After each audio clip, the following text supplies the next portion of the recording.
Welcome to the Fit Strong Women Over 50 podcast, episode number 122.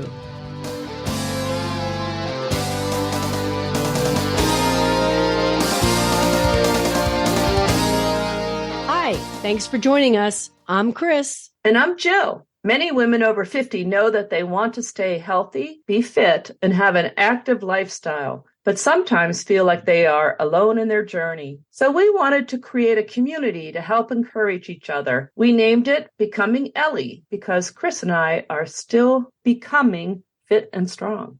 And if you are wondering about Ellie, well, there's a story behind that as well. As the legend goes, Ellie is the Norse goddess of aging who was challenged to wrestle none other than Thor in a match. To everyone's surprise, she won. Obviously, she must have been eating right, working out, and probably even training. We decided to name our community after her because we all want to be fit and strong as we age. We have an online community. If you're looking for support in your efforts, consider joining our Becoming Ellie Facebook private group. And if you're looking for information, check out our website. You can find links at our website, becomingellie.com.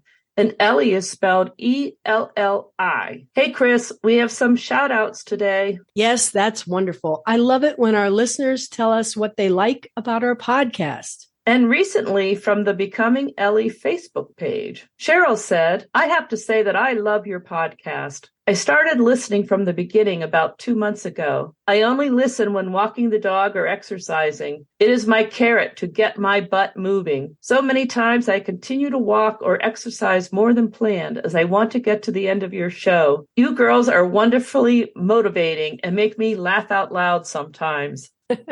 Hey, if you're listening, Cheryl, hello, and thanks for leaving a comment. I love to listen when I'm walking the dog too, or driving in the car. Cheryl, I kind of want to know what we may say to make you laugh. So thanks for posting. Hey, Jill, we also had a new review from iTunes, the Apple Podcasts. Yeah. It's a 5-star review. And Good. They said, very good info. Thanks for the interesting conversation from two people that are living the life I live. Very helpful information. Wendy. Thank you so much, Wendy. We appreciate the reviews as it helps others who are looking for a community of fit, strong women over 50 to find us. We hope you're going to like today's guest too. She is someone who helps other women with working out, movement, and training. Her name is Shebah Carfagna from Miami, Florida. Join us today in our podcast coming right up. Shebah Carfagna is an age-defying health, wellness, and fitness professional with more than 27 years of training experience. Shebah is well known for her commitment to her clients and their lifelong wellness journey. Shebah has been a loyal fitness devotee for many years as a means to manage life's stress and the responsibility of raising a special needs child, realizing the importance of exercise as medicine for her autistic son and other special needs constituents. Shebah founded Panache Fitness Company in 2005. to offer these groups health and wellness opportunities. Today, Panache Fitness Company offers traditional fitness services while still serving the needs of clients with specific health conditions and chronic diseases. Shebah encourages clients to think beyond their exercise program and to manage their habits to achieve a more healthy lifestyle and increased longevity. She has enjoyed significant success with her clients in both personal training and group classes. Shebah holds professional fitness certifications in spin, Pilates, BOSU, boot camp, TRX and Group Fitness, and is the founder of the AGELESS WORKOUT, presented by Panache Fitness Company. She is devoted to helping people achieve harmony between their fitness journey and a sustainable lifestyle. Welcome, Shebah.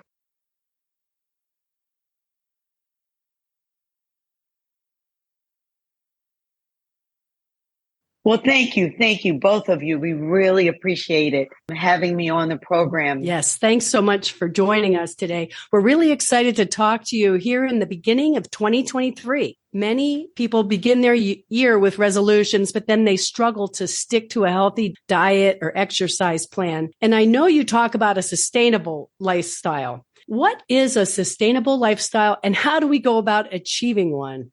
Well, a sustainable lifestyle is what we believe that will make you ageless and increases your chances for longevity. And so that's where we are at this point in our development. We're looking for evidence-based facts and data to support what we've known has been out there for years in terms of what we do. And so with that, we know that a lot of individuals come to the new year with all of this excitement and resolutions, but they somehow peter out after the first or second years. And I believe that's because of two reasons. One is that everyone wants to get excited and get in that groove because everyone else is doing it, and it's without thought. But the second reason why they tend to want to do this is because they think it's a new beginning and, I can jump on this diet. And quite honestly, the fitness industry has positioned it, the marketing of fitness, as something that's somewhat like entertainment.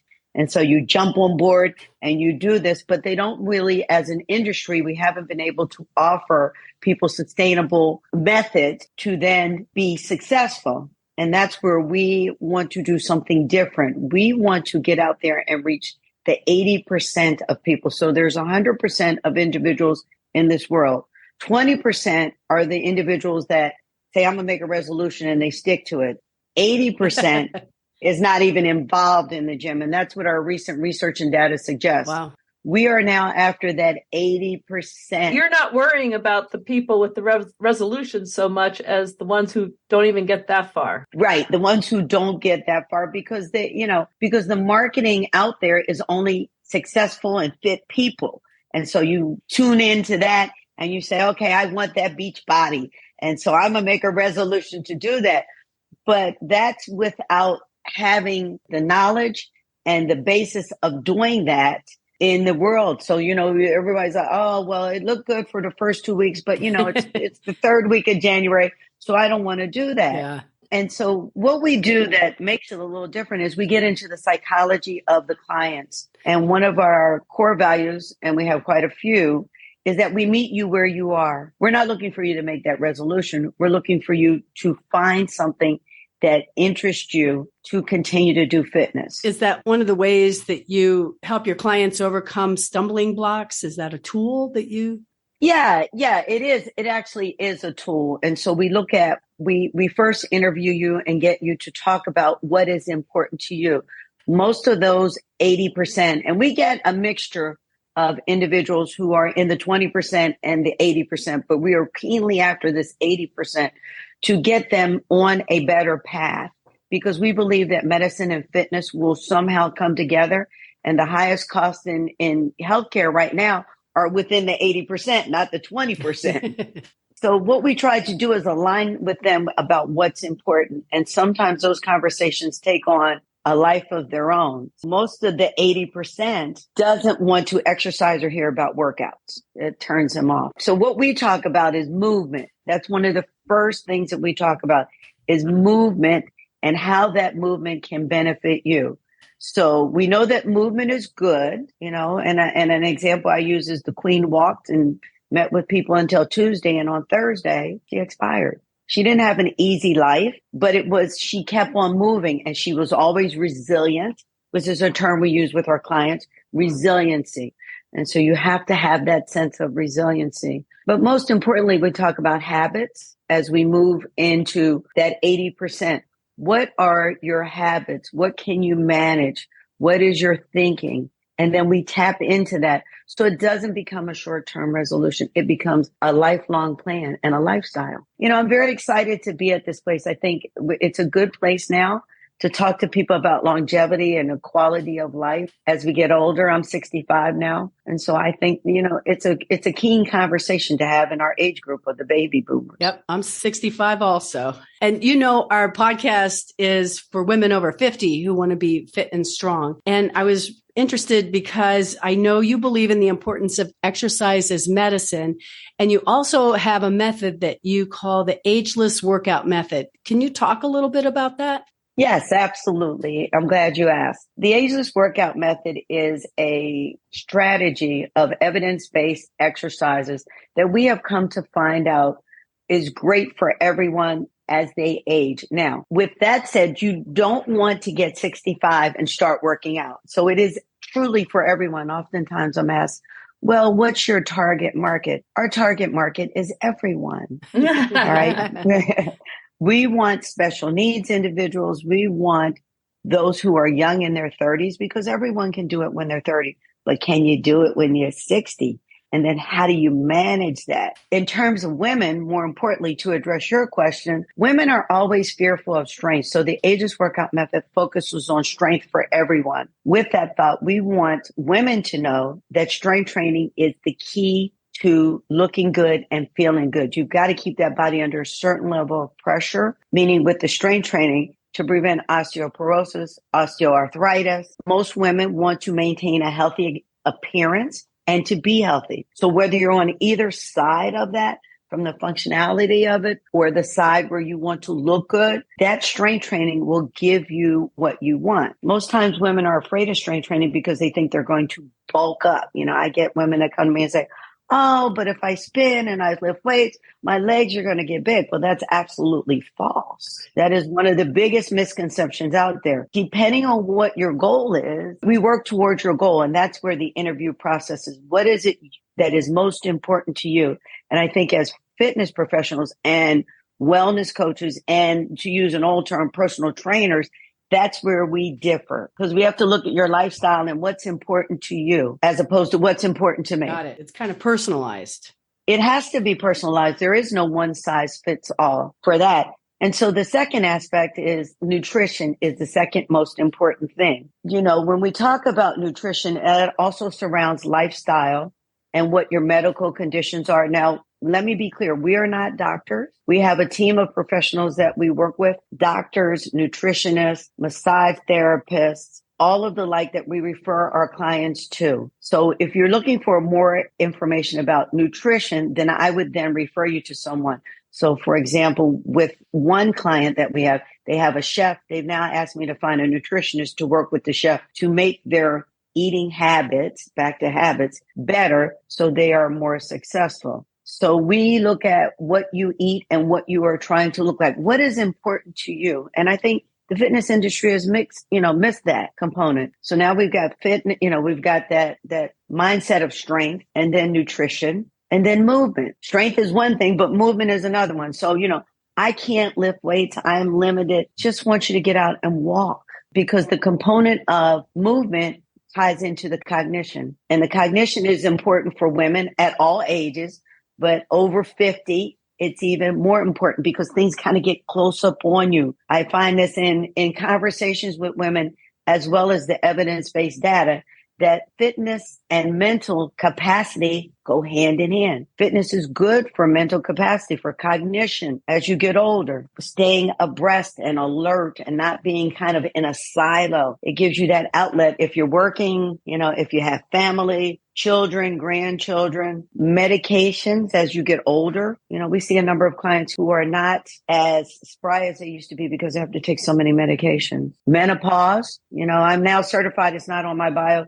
to coach women who are perimenopausal, postmenopausal, and actually in menopause through the Medical Fitness Network. And how do you then adjust their fitness plan based on their hormones? Oh, okay. So you've co-authored a Kindle book called AGELESS WORKOUT, A Guide to Total Transformation, Mind, Body, and Spirit. And I think you also offer this as an online class. So before we talk about your book and the online class, what you just described is what the AGELESS workout method is. It's a focus on strength, nutrition, and movement. Yes. So you do that with your clients in person, but you also then have a online class. What would we expect if we took that? Well, to answer two prongs of the question, right now we're in the second edition of the book. So the book is currently unavailable. We are revising the book with more updated information and evidence-based science, which we find will be more helpful to our readers as we move forward with this whole mission of what's called the wellness paradox, which is led by a gentleman named Michael Stack out of University of Michigan. And so we're trying to bridge the gap between medicine and fitness. And so we are taking a step back and looking at the book and kind of readjusting it to make it more helpful, talking about the things I'm talking about with you. Relative to our classes, they are offered a couple of different ways. The AGELESS workout 360, which is for men and women. Mostly I get women in that class, is all about different exercises and cognition and not just doing the same routine over and over again. So it is strength-based, has components of cognition. I do give tips on eating or if you need additional help, but it's never the same class. And so when I ventured out in terms of my class instructor persona, if you will, I wanted to be a person who never taught the same class twice. I don't go into the class thinking about today we're going to do just arms and legs, and we did that last week. What I tend to do is make a connection with people and see who's in the class and actually spend time getting to know who those individuals are and a little bit about them and design the class around who attends the class, what I see at that very moment. And that is a unique skill set that was taught to me as a student by one of my mentors. And so I have a library of classes in my head that I can relate to based on years and years of doing this. And not many instructors do that. My partner has developed, and he's more of the development end of the exercise, multifunction joint movements. And that's what the class is performed with.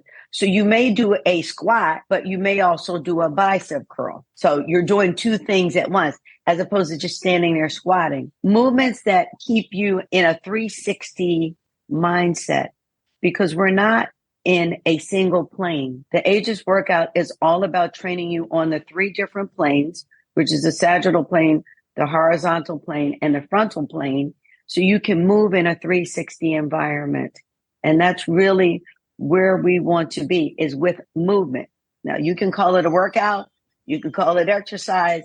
We like to have you call it whatever makes you feel good. But in fact, what we're looking for is a group of like-minded individuals to join us that we call a tribe. Tribe. Yeah, there you go. So we are the AGELESS Workout Tribe. And so let me take you back, if I can, 1 second. Yes. When Richard Simmons did this, everyone knows Richard Simmons. Sure. Not to steal his thunder, but was Richard Simmons not on Zoom doing classes? And he made everyone feel inclusive, no matter what your physical size was and your capacity. Everyone danced to the oldies with Richard Simmons. That's true. I had that video for sure. That was one of my favorite things to do. Right. Right. So it's a sense of inclusivity of everyone, especially the 80% that we want to go after. And we believe that's what makes us so different. That's great. If I understand correctly, this spring, you're going to be coming out with the second edition of your book. And it's going to be about living a fit and healthy life with nutritional fitness, physical fitness, and mental fitness. Is that right? That is correct. And we have a section for women about the ageless woman, which will be authored by me, not my partner, versus the ageless man. Because we believe that there are some similarities and some crossover, but it's not exactly the same. Right. You know, I have women come to me. So we share a lot of clients. My partner and I actually share a lot of clients based on the contracts where we work. And so he may teach some in a class. What I do is refine that and make you feel like a woman. A man cannot experience what you experience going through menopause. A man doesn't necessarily know what it's like to be a woman and have the same pressures as a woman, as a mother, as a homemaker, as running a home. You know, it's a different dynamic. This is a generalization. Right. Please understand what I'm saying. But their experience is quite different. And especially as we age, you know, I'm dealing with the situation of my son who's living at home now, and we may be moving him to a different living situation, something that I never thought about. That is an experience a woman goes through, whether her children are special needs or not. Mine is just a little delayed. And that is something that I'm dealing with, because we want to focus on women and where they are. Yeah. You know, it's just not one size fits all. And you can do what men do. You know, they have different issues as well. That's true. They do. Let's just I'm going to ask you a more personal question. When you're working out on your own and not training anyone, what kind of workout do you do? And what's your idea of a great workout? Such a good question. Well, actually, it kind of goes together. When I'm working out on my own, I'm actually testing exercises, protocols, and language and cueing that I can use with my client. Because most people come to me because of the way the fitness industry is because of the way I look. Right. I want to dispel that. This is what I do for a living. All right. I don't have to necessarily look like this, But I think what I want to do is to convey that everyone can do their own best because it's about your personal best. So a great workout for me is a full body workout where I do cardio. So everyone needs to do some level of cardio. Love to spin. Love to do plyometrics, even though I have a hip replacement. Arms, legs, something that is actually releasing and makes me feel good. And so I think to translate that, I have to feel good to then know how to teach feel good. Sure. I don't think you can feel good and not know how to teach feel good. I think you have to go from a place in your heart where I'm passionate and then convey that to someone. So for example, if I do a lunge and you're not able to do a lunge for whatever physiological, emotional reason, whatever, I then am able to, as a certified fitness instructor of other fitness instructors for AFA, can demonstrate that in 3 ways. So we get that inclusivity. So everyone does a lunge of some sort. It could be a baby lunge. So you have modifications. It's all about the modifications and inclusion. That's great. My workouts can be quite tough, but I think that if you modify the tough workouts, it builds the tenacity and the resilience and puts that pressure on the body that makes you feel free. Yeah. You actually feel free as a woman and unencumbered by all of the things that pressure us down, that kind of bring us down every day. And that's different for all 3 of us right here. Right. That's very different. Sure. The pressures that you have. I know you both must feel some of that pressure. Yeah. Well, Yes. we won't go there right now. Exactly. But I got you two to laugh and right. At least you thought about it in your head. Yeah. That's true. Well, and I'm sure all our listeners are laughing too, because as a woman, we all have multiple roles that we play and things that we're juggling and trying to do our best with. The next question I want to talk to you about was nutritional fitness. And what advice can you give us about nutrition? Especially as we get older. I know I used to be able to eat a lot differently than I do now. Isn't that the truth? Yeah. Isn't that the truth? Yes. So what we hear and what we studied shows that nutrition changes as you age. And so you want to develop habits that increase longevity. And what we hear and what we know based on what's out there is that a plant-based diet is an excellent way to start. Now, when my partner talks about a plant-based diet, I go, oh, that's horrible. Even I do. Okay. But what that simply means is that you want to incorporate salads and greens into your diet every day, into your nutrition plan. And forgive me, diet is a word that you should take out because a diet suggests a beginning and an end and a goal. We want individuals to focus on a lifestyle. So if you include a salad every day, that's good. The greener the vegetable, the better. And then protein, it's so important because every year that you're older, you lose 5 to 10% of muscle mass.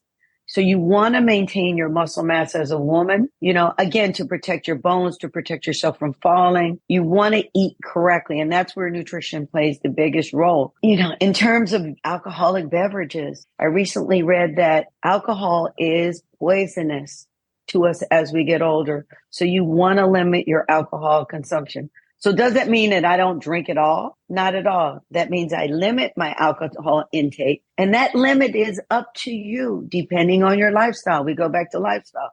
But one thing that is pertinent and important is that you drink water. You have to drink a lot of water. So depending on your lifestyle, whether you drink at 12 and lunch with the ladies, or you have an occasional drink at the end of the day because your toddler's on your last nerve, you have to, or your grown children, which is what I have, on your last nerve, then you should drink some water before. A long time ago, you would go and you'd sit down and get to the restaurant and have a drink with everyone. We highly suggest what you do is when you get to the restaurant, you have a glass of water and let everyone order a drink first. Sure, you'll be behind. And then for every drink that you order, you drink 2 glasses of water. That'll dilute the alcohol and create a new habit. And eventually, maybe you'll slow down because we don't know the effect of medications with alcohol. Well, that's true. And again, I'm not a physician, But I can tell you mixing medications in your body is one thing, and then adding alcohol on top of it, and then smoking cigarettes on top of that. Well, we won't even go there. Right. So that's where nutrition plays. The priorities are plant-based diet, vegetables, fruits are important only in the morning for women because the sugar, you're going to burn that off. Specific fruits are better than others. But again, if you're trying to reach that general population, you want them to, that 80%, to eat some level of protein, chicken, fish. Meats are generally frowned upon because they're harder to digest at this age. I am a big meat person. I probably have meat every once a week, a steak, chicken and fish, a little more because you need the omega-3 in the fish and all of those nutrients that support that, limiting sugar and water. Got it. Thank you. You said eat fruit in the morning. Do you have advice about how you eat during the day? Sure. And this is generally speaking. Right. I get that. Okay. Yeah. And generally speaking, depending on your lifestyle, if you're intermittent fasting, especially it also depends on your medical condition. So generally speaking, and I want to make that perfectly clear, I would suggest that you have fruit before 2:00. And so you could have a breakfast to get you going, depending on what your schedule is. If you train in the morning, you don't want to eat so much. And I would stick to fruits that are, depending on what your workout is or what you're doing, berries and strawberries, blueberries, raspberries. If you like berries, for sure in the morning, they contain the most sugar. Bananas, maybe a half a banana, because there's a lot of sugar in bananas. And you don't want to eat a banana before a workout unless it is blended, because when you eat a banana, it's in chunks. And so it dissolves in your stomach. It may not dissolve so quickly if you go to a workout. So for sure, fruits in the morning. If you're a person who likes oatmeal yogurt in the morning, I'm not a big lactose person for women over 50. There's rationale behind that for me because generally speaking, lactose bloats you. It's hard to digest. As you get older, you lose the enzyme that breaks down milk and milk products. So I have clients that do yogurt. You know, my personal feeling is if it looks like yogurt going in, it's not going to turn to this. And that's not a scientific perspective. I'm just saying by midday, you should have something salad and a protein. And in the evening, you should have another protein and some vegetables. But also, let me say this, it depends on culture. And we work with a number of people all over the world, individuals that come from all over the world. Depends on cultures. The South Americans eat late. So I tell my South American ladies, listen, you go out and you have you're going to have a steak with your family and everyone else at 11 o'clock at night. You should eat earlier in the day. So you're a little bit full by the time you get there. Athletes tend to eat earlier depending on what they're trying to do. So it really depends on the lifestyle of the person. If you have Shabbat on Friday, that happens at sundown. Right. So, you have to take in all of those individual considerations of individuals' lifestyle because they don't know that they have to think about this in that way. So it becomes very complicated. Yeah, it does. It's not an easy answer, is it? It's never an easy answer. It's never an easy answer. That's why we want to give individuals and our prospective clients and our current clients the tools to empower them. That's what's really missing is that empowerment, especially in women, that you can take charge of your own life every single day and learn more and be open to change. That's great. The advice on the alcohol is interesting. I like that idea that you drink 2 glasses of water for every drink. One thing, you fill up on water, you won't be able to drink as much.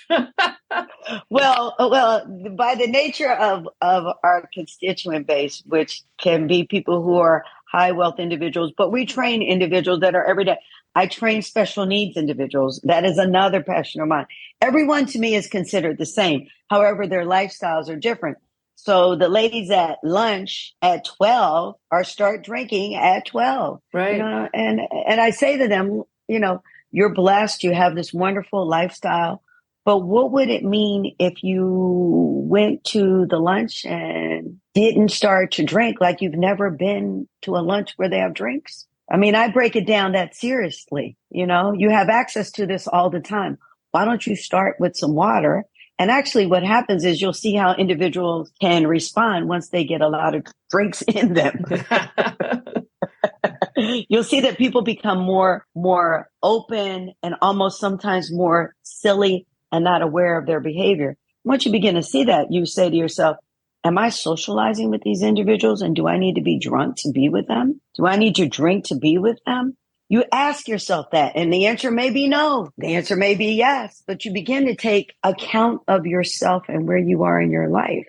Again, I'm not professing that you never take a drink. Right. What I'm saying is you figure out where you are in your life right. with this process. That's good advice. You've also talked about mental fitness. What do you mean by that? Well, your cognition becomes important as you get older. Everyone knows yes. We forget things. We become frustrated. As women, our patience is shorter. Let the first one raise his hand whose patience is not shorter than it was 20 years ago. Right. I'm short on patience. So we want to work with the things that kind of alleviate stresses for sure. And fitness will do that, alleviate some stresses, but to impact your cognitive functioning.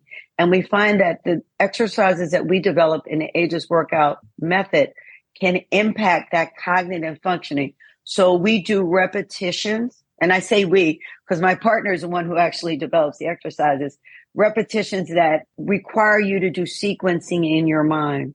So there may be a sequence where you do a bicep and then raise your arms up, and then a sequence where you go back and do a tricep. And to follow that sequencing challenges your mind. We want to challenge your mind. We see a lot of clients / patients with Alzheimer's, Parkinson's, that are elderly. I think our oldest client is 97. 97. And you would not believe, wow. 97. We've had them up to 100. So we've got a few that are in their 90s, maybe 10 that are in their 90s, both men and women. But this woman is 97 and she's from Kansas City. And she is just 100% there. It actually takes two of us to train her in an hour and a half session because her mind is so strong. But back to what you've asked me, the cognition becomes important, looking at an individual and reinforcing memory, movement, following the sequential movement, making sure that they do things that move their eyes. For example, the cognitive development from us as a result of the pandemic now going to Zoom. And we find that individuals have sat here and Zoomed for the last 2 years. Oh, yeah. And so the long-term effect of how that affects your eyes, we're studying the research on that because the mind is then lost. People are not going outside. They didn't go outside. They couldn't interact with other individuals. The social interactions were diminished. I mean, there's so much in that to unpack. Right. So we want to impact the cognitive development. We have women that we call them grandma cuts, the grandmothers that come to the class. Are they able to get in and out of the wooden castle with the 2, 3, 4, 5-year-olds? That's what's important, that it's passionate. Are you able to interact with your grandchildren? Do you have the patience to deal with that spouse that you've had for 20, 30 years? There's some cognitive impact in there. How do you say, we have a saying around here, you're right and I have my piece. I'm going in the other room. That's good. Is that not a cognitive kind of, because you understand that you're not going to get anywhere. Right. And so you take a breath and you back up and you're working on your own self. Again, it's really self-awareness. Yeah, well, that kind of leads into the next question that I have, because one of the stumbling blocks to maintaining a healthy lifestyle for me is how I manage stress. It usually comes out in my sleep or lack of sleep or a lot of tension. And I've been trying to focus on it a lot during the past few years, particularly during the pandemic. Do you have any tools that you recommend for managing stress for women over 50 that are juggling so many roles? Yeah, I think I do have a few tools. I would say that being able to step back. So stress gets you on this, and it feels good. That cortisol is released and you're stressed and you're worked up and, it feels good to be in that battle with the stress. And so I think one of the things you have to do is a technique, and these are not evidence-based. Let me say that. This is what's worked for me. So let me personalize this. Okay. One of the things I've learned to do with my son when he becomes stressed is to have him take deep breaths. And I know all of this sounds so simplistic, but if you try it, you have nothing to lose. You push back from the desk and you take 10 deep breaths, because if you're stressed, you cannot think clearly. There's no way you can think clearly if you're stressed. So sometimes the breath, just 10 deep breaths. All right. You can push away. We believe in another kind of method that we suggest is ecotherapy. And ecotherapy is new in the world of fitness to most individuals. That's where you take a break, you push back, and you go outside and you walk around and listen to the birds and kind of go into a mode of gratefulness and gratitude for where you are. So whatever that stress is, and believe me, I have them just as much as you every single day, taking a break and going outside for 5 minutes and being able to step back from that stress is a valuable tool to managing it. And the third thing is fitness. Yeah. You got to get that movement, that fitness, that workout, or simply movement. And let me back up a second. For those that don't like to work out, where you go and interact either with other individuals, you take time and do a hybrid class online, you talk to your therapist, if that's a person or a friend, about your stresses, but you still have to hone in on yourself. It is a matter of self-control. I believe stress is all manufactured by external resources.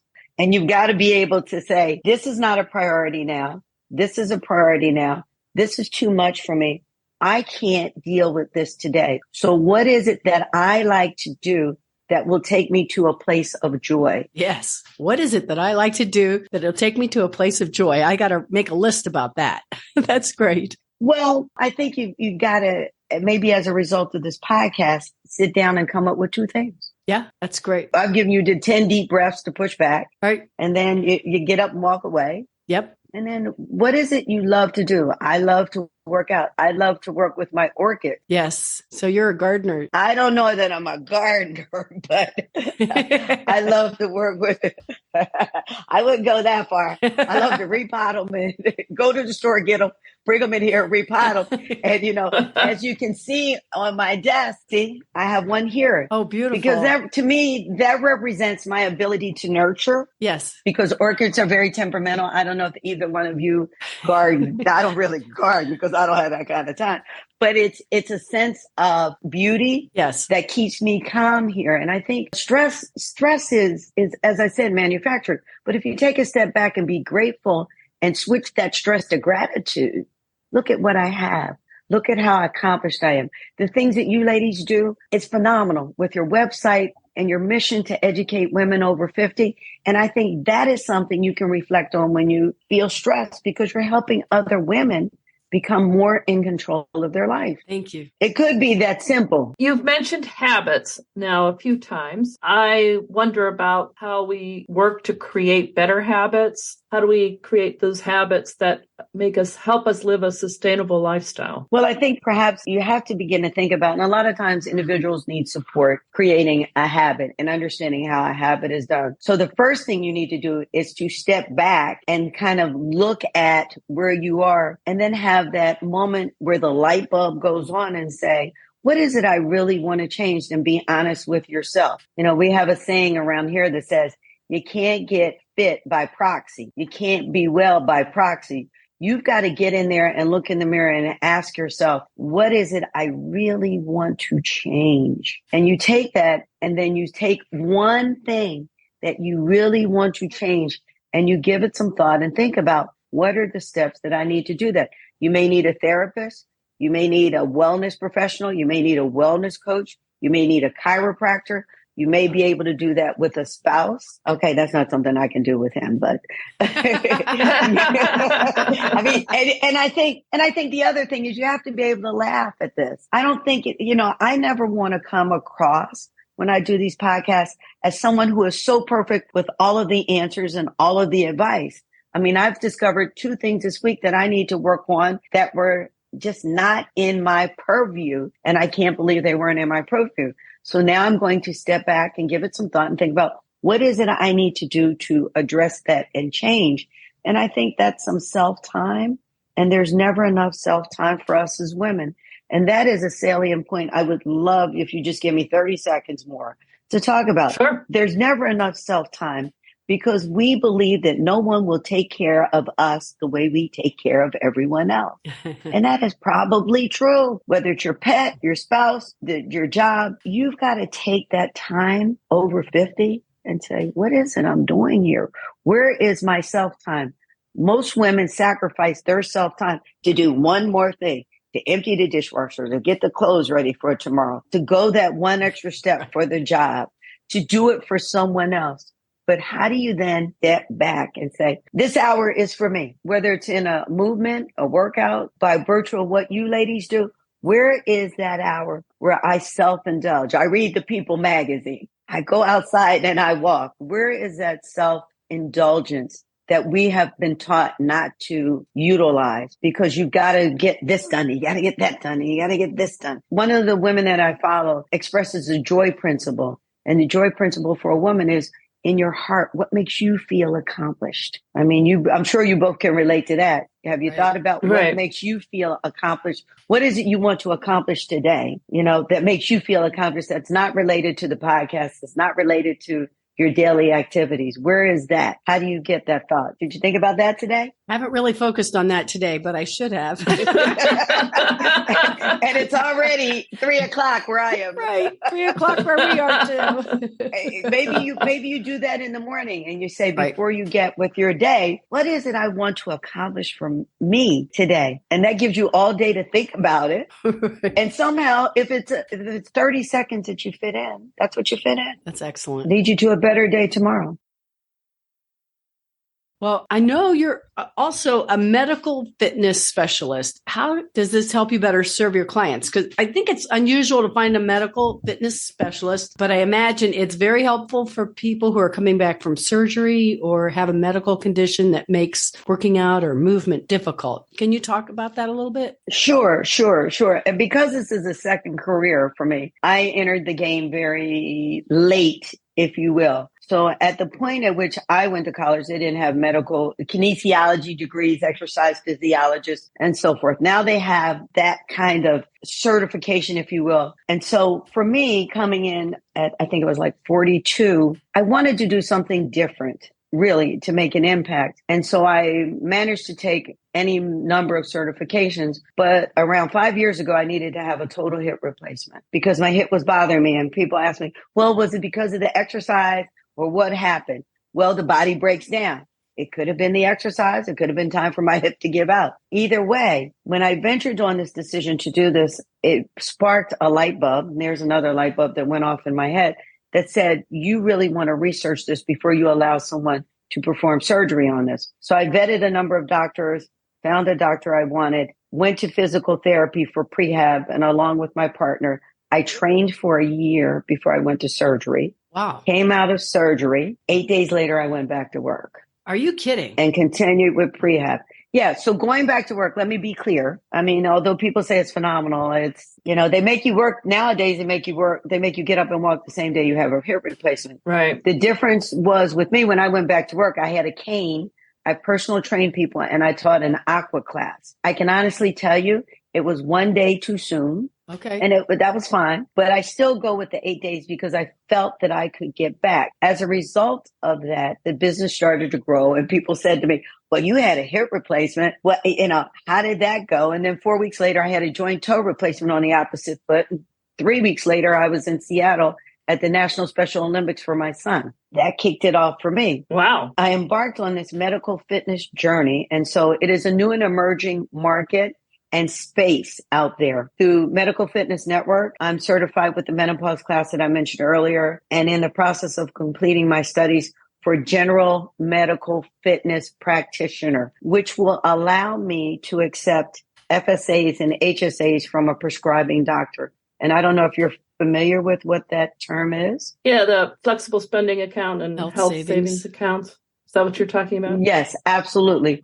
So your physician can, if you have Alzheimer's, for example, can write you a prescription for fitness related to Alzheimer's with a medical fitness professional. And if you have $10,000 in your HSA or FSA, you can utilize that money to hire someone like me via hybrid or in person to coach you. So it's pre-tax dollars, making fitness accessible for everyone. Wow. So we were just discussing in our group about more women getting hip and knee replacements and discussing how do people come back from that, not how you do the immediate recovery. So let's say you've had a knee replacement. How do you work out what you're able to do for the rest of your life after the surgery? Do you have any advice on that? Yeah, right. Well, I think the key is, and so let me back you up if I can, just a little bit. Sure. I think you need to do due diligence and talk to a few doctors always before you contemplate any surgery, which is what I did.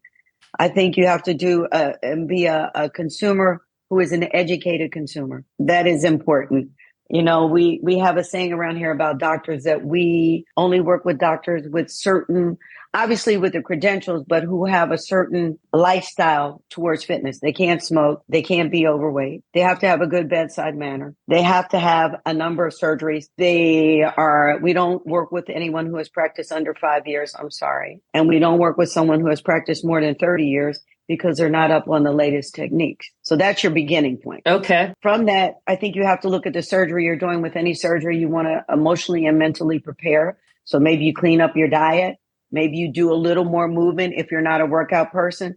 Obviously, if you lose weight, because once they actually make that incision, your body goes, oh my God, right. They've made an incision here and there's something invasive going in here, whether they put a piece of metal in your body or not. Whatever that surgery is, it's invasive and your body's going to respond to that. Coming out of it, and I would highly suggest that you clean up your diet and speak to your physician about medications and how those medications will interact with the medications they're going to give you. It's a question. Right. It's not like you have a real choice, but you begin to question procedures and you'll find that a lot of times doctors don't want to tell you or they don't know. And so I think all of that puts you in control of the outcome. So you have the surgery and then you go to PT, which is a wonderful place to be prehab and post, rehab. Okay. But I think you have to then approach that also differently. So the doctor writes the order for you to get your right knee was replaced. Right. So you go to physical therapy and they only work on your right knee, right? Yeah. Because that's what your insurance covers. Well, what about your left knee? It's doing twice the work these days, right? Exactly. So do you ignore that training or your body is also lopsided, not even? Because you're putting more weight on this side. And so how do you then address that? You can either talk to your physical therapist and ask him to work on both sides. You can find a medical wellness professional or a trainer who is knowledgeable about that, because that is what is going to lead you to the question you asked me. And sorry to take you so far. No, this is great. No, thank you. Good. Okay. Where that leads you is to what is next and how do you manage the condition of a knee replacement without pain. The number one priority for orthos, it's been my experience, is to take you out of pain, not to manage you after you get to the other side. Right. That's pretty much on you and how you then proceed. So the knowledge prior to that becomes pretty important in terms of how you manage for longevity, a better quality of life, and maximize your knee replacement. And again, this is not a one size fit all, but you want to look at how you proceed based on your lifestyle. You want to remain active and not sedentary, whatever that is. That may fall under movement. That may fall under boot camp exercises, depending on the individual and what you did before. But certainly it all falls under a better quality of life because that's the reason you had the surgery. So specific to a knee replacement, which is what you asked me, quad exercises, the muscles in the front of your leg exercises, balance exercises, because they will shorten the limb and you will be off balance because the priority is not to make you balance. If you went in with both your legs the same length and you come out, one leg is shorter, you're going to be off balance and you're going to have to manage that. Right. And I know that from personal experience. My doctor, my physician, my ortho was the best. But one leg is longer than the other. And that's what you had, the hip replacement. I assume that much of what you just said applies to that as well. It absolutely does. And what I found out was that one of the things that they don't do, and this is not a slam on the medical industry at all. This is my personal experience. Let me be clear. My personal experience. You want to get a scanogram before you let anyone work on your limbs. That is a limb length test. Okay. If you go into the limb length test and your legs are uneven, okay. But if they're even, okay. But you want to let the doctor know or whoever that your legs are here based on this test. So then they can begin to have the most information to value you. What's going to help you? in my situation, my left leg is longer than my right leg. The podiatrist, who is the epitome of who I go to, send all of my clients to both doctors, actually, is more of a lifestyle medicine doctor. And so when he operated on my joint toe on my right foot, it made my foot spur out because the perch is not right. So now I go back to him and say, Doc, one leg is longer and this perch on this toe is not good. He made orthotic to adjust his work as well as the ortho's work to get me to run a little better. And so if you look on some of my Instagrams, you'll see that I run. I jump on boxes at 65. I do most things that the famous younger women do because it's my business. I'm not saying that is the standard. I'm saying the question becomes, if you can do it at 30 or you did it at 30, whatever your lifestyle is, can you do it over 50? Can you do it at 60? Can you do it at 70? Can you do the things that make your life feel fulfilled, whether it's with your grandchildren, your work, your family? That's really where it is. It's about sustaining a healthy lifestyle and a better quality of life. Yeah. Manage the condition. Don't let the condition manage you. Oh, that's great. That's great. That's good advice. Hey, if our listeners want to follow you, where should they look online? Well, we currently have a couple of sites, and that would be panachefitness.com. All right. The other site is the AGELESSWORKOUT.com, which is where we're going to be folding everything into. So right now our sites are informational only. You can take a few classes. I'm on Instagram. Okay. At Panache Fitness. And so you can reach out to me there. We have a newsletter you can join by going to our website. We have a small newsletter list, but our newsletter is personal. We like to say it's timely. We dropped our last newsletter Christmas Eve, and we have information you can actually use. So you're not going to have to sit there and read a whole lot. But the newsletter we dropped the other night on Christmas Eve was about sustaining through the holidays and 5 tips you can use. So it's a quick read. Yeah. It's like you're going through the supermarket and you see those little books we used to see, like Eloise's Hints. Right. Okay. Right. Exactly. Okay. And women are busy individuals. Right. So, you want to get in there. What is it I have to do? Let me think about one thing and get it done. And do you have a target date for when your new book will be available? Right now we're saying spring, but we hope we'll be in touch with you. Okay. And we'll add you to our email list and announce the launch. Great. That's great. Yeah. And we'll put links to all of those things in our show notes so that folks can find you and find the book and sign up for the newsletter and all of that. Yeah, that's great. Then, we're on Facebook. I'll send you some other links. But I'm ready to sign you two up for boot camp because I know you could do this. And would love to have you come to a class. Cool. I like boot camp. That's great. That's great. There's no better time to make that New Year's resolution and to make a time for yourself than the first thing in the morning. We get up around here at 4 a.m. religiously. The day that goes by, we don't get up at 4 a.m. And by 7 o'clock when I go on, I've already trained, done a couple loads of laundry.